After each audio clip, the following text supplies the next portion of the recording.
La segunda carta de Pedro está dirigida a la misma red de iglesias que la primera carta de Pedro, y probablemente fue escrita desde el mismo lugar en Roma. Pedro ha entendido que morirá pronto, y la evidencia que tenemos de la tradición temprana dice que Pedro fue ejecutado por las autoridades romanas durante el reino del emperador Nerón. Así que esta carta es como el discurso de despedida de Pedro.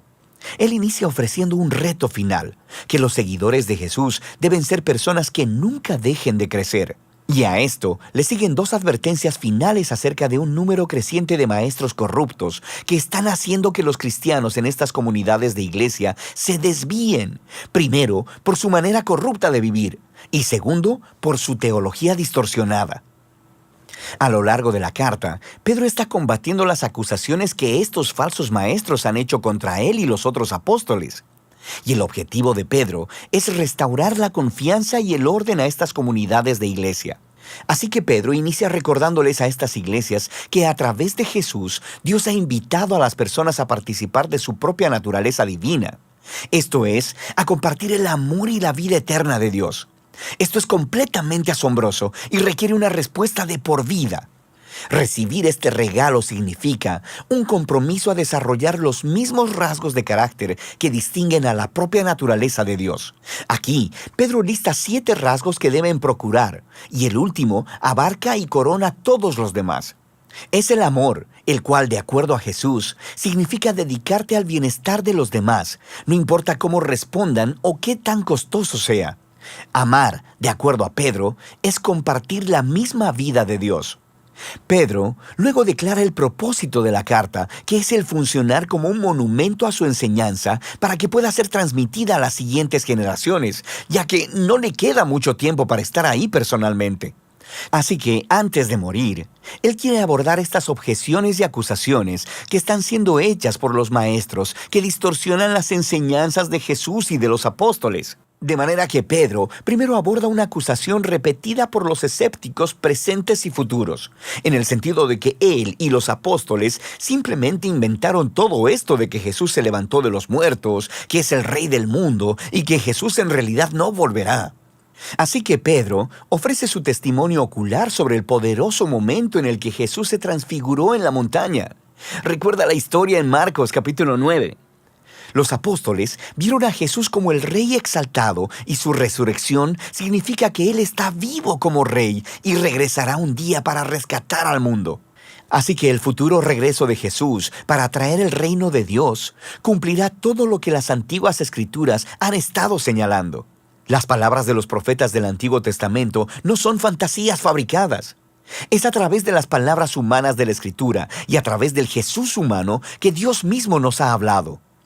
Pedro luego continúa para lidiar con las amenazas que levantaron los líderes corruptos en la iglesia y se enfoca en otras objeciones que ellos plantearon. Primero, estos maestros niegan la idea de una rendición de cuentas final, donde Dios va a ser responsable a todas las personas por sus decisiones. Y esta negación, convenientemente, permite a los maestros ignorar la enseñanza de Jesús acerca del dinero y el sexo, porque están haciendo mucho dinero al enseñar en las iglesias, sin mencionar el hecho de que están teniendo sexo casual. Pero Pedro le recuerda a los lectores que Dios puede responder a la rebelión con su justicia, y lo hará. Él recuenta 3 ejemplos antiguos de cuando Dios hizo eso. Primero, él menciona la historia de los hijos de Dios en Génesis 6, como fue interpretada en una popular obra judía de aquel tiempo, llamada Primera de Enoc. Primera de Enoc dice que los hijos de Dios son ángeles rebeldes que cruzaron la línea y se acostaron con mujeres, ganándose el juicio de Dios. Pedro luego habla de la historia del antiguo diluvio y después de la historia de Sodoma y Gomorra. En cada caso, hubo una rebelión que llevó al juicio divino. Pero Pedro dice, Dios siempre fue fiel en liberar a su pueblo y utiliza la historia de Lot para poner un ejemplo. Pedro luego conecta estas historias antiguas con la manera corrupta de vivir de los falsos maestros. Ellos también están detrás del dinero y del sexo, desprecian la autoridad de Dios y guían a otras personas a pensar que a Dios no le importan las decisiones morales. Él dice que ellos enseñan un mensaje de libertad cristiana y lo usan como licencia para hacer todo lo que quieren. Y por eso Pedro va a hablar de las cartas de Pablo más adelante en el capítulo 3. Parece que estos maestros han distorsionado el mensaje de Pablo sobre la libertad en Cristo. Pero esa no es la clase de libertad de la que hablaba Pablo. Y Pedro deja claro que esos maestros en realidad no son libres. En realidad son esclavos de sus impulsos carnales. Y el hecho de que son cristianos lo hace aún más trágico, porque conocer la enseñanza de Jesús los hace doblemente responsables. Se han convertido en lastimosos ejemplos de un antiguo proverbio sobre un perro volviendo a su vómito y un cerdo limpio volviendo al lodo. Pedro luego aborda el razonamiento en el que se basa la negación de los maestros de la final rendición de cuentas. Ellos dicen, generaciones del pueblo de Dios siguen naciendo y muriendo sin ver el cumplimiento de sus esperanzas. ¿Dónde está el regreso prometido de Jesús? Miren a su alrededor, él dice, a este maravilloso universo que habitamos. El hecho de que existimos significa que en algún momento en el pasado, la palabra de Dios intervino de manera dramática para crear algo de la nada y para traer orden desde el caos. Y Él puede hacerlo otra vez. Así que la verdadera pregunta aquí es, ¿por qué Dios tarda tanto? Pero Pedro nos recuerda que nuestra concepción humana del tiempo es extremadamente limitada. Los largos periodos de tiempo a través de los cuales Dios trabaja no encajan en el panorama de nuestras muy cortas vidas. Estas grandes cantidades de tiempo son en realidad una señal de la paciencia de Dios, porque a cada generación se le ofrece una oportunidad para reconocer su propio egoísmo, para humillarse a sí misma y para arrepentirse delante de la gracia generosa de Dios. Y la gracia de Dios traerá la historia a su final en el día del Señor. Aquí, Pedro hace referencia a la poesía profética de Isaías y de Sofonías, quienes describieron el día de la justicia de Dios como un fuego consumidor. Pedro dice que los cielos pasarán y los estoicheia serán destruidos por el fuego.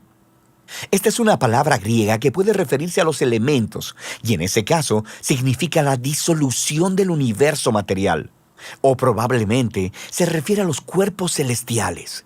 En otras palabras, las estrellas. Eso es lo que significa esta palabra en Isaías 34, de donde Pedro está citando. Y en ese caso, esta frase es una metáfora sobre el cielo siendo desprendido, por así decirlo, delante del Dios que todo lo ve. Y entonces, por eso Pedro dice que el día del Señor resultará en la tierra y todas sus obras siendo expuestas. El propósito final de la justicia consumidora de Dios no es eliminar el universo material. Más bien, es exponer la maldad y la injusticia y removerla para que una nueva clase de cielos y tierra puedan emerger. Una que esté permeada de justicia, llena del amor y del pueblo de Dios, quienes conocen y aman a Dios y a su prójimo como a ellos mismos. Pedro concluye diciendo que esta es la verdadera esperanza cristiana, la que Jesús y todos los apóstoles han estado anunciando, incluyendo a Pablo, cuyos escritos pueden malinterpretarse si los sacas de contexto. Pero todos los apóstoles están en la misma página. Y así, Pedro termina su discurso final a la iglesia. Ahora, el tono de segunda de Pedro se siente muy intenso.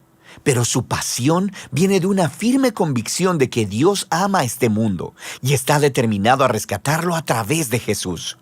Así que esto significa que el amor de Dios debe confrontar y lidiar con el pecado y la injusticia que arruina su amado mundo. Y en el tiempo de Dios, Él lo hará, abriendo un nuevo futuro para la humanidad y para el universo mismo. De manera que segunda de Pedro tiene una visión amplia y expansiva de la esperanza para todo el mundo y nos reta a examinar nuestras vidas diarias. Y de eso se trata la segunda carta de Pedro.